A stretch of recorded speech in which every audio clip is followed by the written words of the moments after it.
Zeno of Cyprus was once a rich merchant, but he lost everything when his ship sank near Athens around 300 BCE. Stranded with no money or belongings, he could have fallen into despair. But instead, this event changed his life.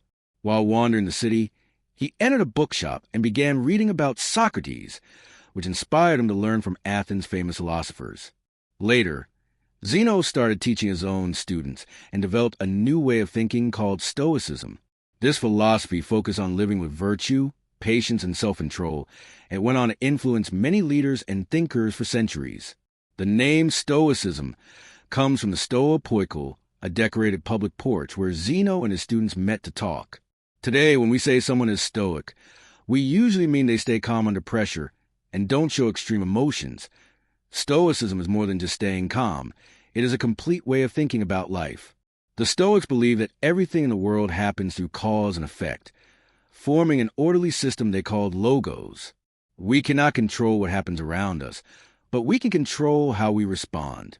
Instead of dreaming about a perfect society, Stoics focus on living wisely in the real world and improving themselves.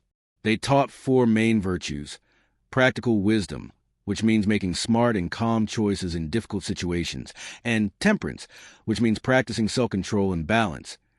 Stoicism teaches for main virtues self-control, which means living with balance and moderation; justice, which means treating people fairly, even if they treat us badly; and courage, which is not only for big moments, but also for facing everyday challenges with honesty and strength. Seneca, a well-known Roman Stoic, said, "Sometimes, even to live is an act of courage." While Stoicism is about personal growth, it is not selfish. Seneca, for example, lived in a time when slaves were seen as property, yet he taught that they should be treated humanely, because all people share the same humanity. Stoicism also does not mean being passive.